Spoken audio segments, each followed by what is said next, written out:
Hi, friends. This is your pal Scott Garibay, and today we're going to talk about my conversation with Heidi Gygax Garland at the Philadelphia area gaming expo in January of 2025. And let's get into it. So I was very fortunate. I did not know she was going to be at the con, and I was just walking through the vendor area, and her husband they had a great booth. They had this it has this huge sign, and it said Gax verse, right? And so she's claiming her position as part of the Gygax family, right? And saying I'm part of the Gax verse, which I thought was really cool. And they had really good promotion material, this huge mural behind them, great stock at the table. And and so I was like, oh my gosh, this is Gary Gygax's daughter, right? And so I was like, hi. It's like, I'm a huge fan of Dungeons and Dragons. I'm a massive fan of your father. So did you actually live with Gary? And she's like, yes, right? And she said, yeah. So and then she recognized the question, right? Because she goes, there was the divorce, right? But before the divorce, I lived in the same home with Gary, and he was a very attentive, and present father. He was very kind. And the divorce did happen and things did change, but I really loved him and he loved me, right? And I was like, oh my gosh, so like, and I was kind of in shock, right? Because I didn't expect to see her, and my only, my proximity to Gary is pretty profound. So every day that I've been on the earth, Gary was walking on the earth until 2008, right? So I was with Gary in spirit all that time, like reading his work and living in the worlds that he built, right? And building worlds because he allowed me to build worlds. And that's I have a father, right? And he is a very loving and attentive father who was very present. Just like Heidi Gygax Garland's was a child who had a father who was there, and I'm very fortunate. My father never got a divorce, and I got to see him every minute of my life, whenever I always had access to him. And what's pretty profound is my father's left him when he was 2 weeks old. So my dad did not have a dad. He was, that was there and present and loving, right? And I never met my grandfather, right? And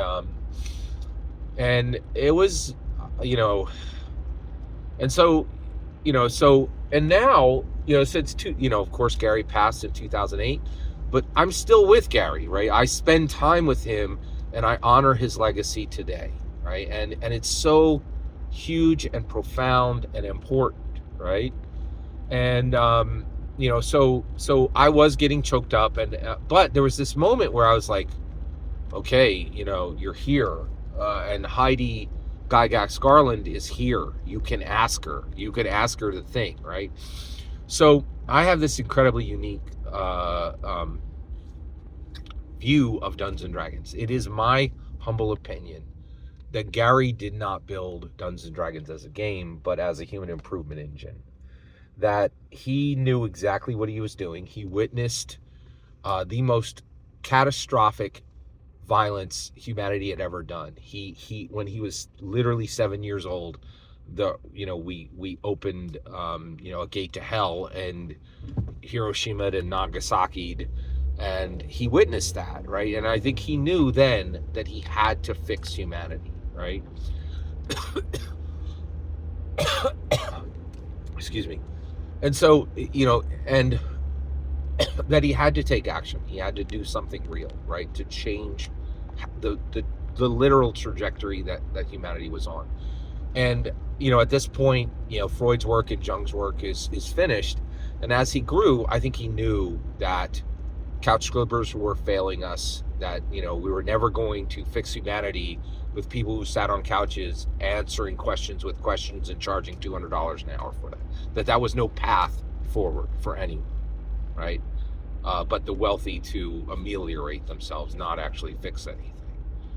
And then beyond that, I think, you know, as he got older and older, he saw that self-help books were not working, like that people were shamed to pick them up off the shelves, and that there really wasn't a way for people to find a path to combat their deficiencies, right? To explore themselves and to interact with all the other good humans on this planet and the bad ones in ways that were beneficial for them and the people they were interacting with. And so Gary built it. He built this thing that changed human narrative, changed humans' relationship with identity, and he hid it as a game, right? He disguised it. And then he took the secret to his grave, right? So that I could find it, right? Like, and that, you know, and that is terrifying. That is a terrifying statement to virtually everyone. In fact, I've never in my life said it to anyone and they're like, oh yeah, I see exactly what you're saying. And the reason why is anybody on the Dungeons & Dragons side, they're like, oh wait, if what you're saying is true, then I'm not there for fun. This is a tool and I need to use it to build something, right? And that's frightening.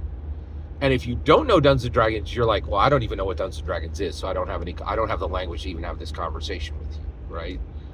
So I had this moment where I could talk to Heidi and say, hey, did you ever see any clues of this, right? Because she was there, right? And there's a possibility that she saw it, right? And that once this is presented to her, it could, you know, trigger her remembering times when her dad was, you know, saying things that were at that deeper level, and that she was right there and had the ability to see this, right? And again, you know, these would be very, you know, deep set memories, right? And she might have to process what she actually experienced and what he was actually saying, because he was, man, oh man, was he writing between the lines, right? Like every day of his life. And I'm not just saying that. There's very strong evidence of this. This is not a joke. In 2000, right, I'm telling you, Dungeons & Dragons isn't a game. I'm not just telling you that. Wizards of the Coast said that. When did they say it? In the year 2000, when they took a global box office movie, Fruit. You know what they printed on the bottom of the poster? This is not a game. They printed it right on the poster, right? Like, and why did they do that? Because when Dungeon Magazine came out, Gary was like, hey, put on there Mastering the Dungeon and Beyond. And he was saying, this, I don't really care about dungeons. This isn't, I'm not asking you the alignment of your player character. I'm asking you the alignment of you, right? But Monopoly doesn't ask you if the guy in the hat is evil, neutral, or good, right? He wrote Deities and Demigods, which literally listed gods real gods throughout the world, and mixed them interspersed with the gods of Faerun, right? Ra is listed with Pelor. Okay, are you understand? Like, and so, you know, I'm saying this, but it's not without evidence. There are things that point, like, it's not like they printed it on the poster, right? Like, this is not a game, right? And so if you look and now even more today, right? You know, like a guy 1 centimeter away from the president, talking to him every day, is a dungeon. It's like, oh, I need to interrupt putting rockets into space so I can talk about buying Dungeons and Dragons. Not a joke, you know, like and honestly, to me, the idea that Dungeons and Dragons was ever a game is a joke. You'd have to be a ridiculous fool to believe it, in my opinion, right? But I could not ask Heidi Gygax Garland this because, one, the biggest thing was the context, right? She was there, and everybody at that convention is acting like her father was nothing, just another ridiculous game designer, right? Like nothing. right? I believe he changed how humans interact with narrative and identity. I think he's an American pioneer, and that, you know, the best American list is Abraham Lincoln, Harriet Tubman, and Gary Gygax, right? But I knew it would be alarming to her, right? So I didn't have the heart to upset her or startle her. And this is just, in this video, it's just me confessing my cowardice. You know, like, sometimes we fail, and I'm just a human being, and I didn't, and maybe it wasn't a failing, right? Like, she's, you know, is it appropriate to disrupt her you know, to disrupt what everyone else has told her about her father, even if, in my humble opinion, it's a lie?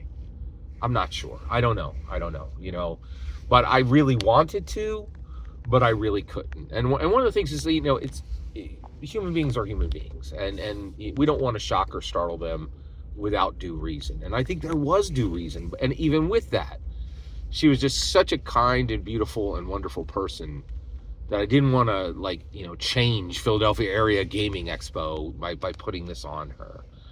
I hope that someday I can have that conversation, and I'll tell you right now, if they bring her back next year, I can be prepared. I can't just walk across her in the vendor room, and I have a year to prepare to talk to her, you know, and you know, and make that conversation worthwhile for her, in my humble opinion. Every single word you just heard in this video is my humble opinion. Nothing more, nothing less. The important part is when I get to hear your humble opinion, when you get in the comments and send your traffic. Please consider liking and subscribing, and have a fetch millennium.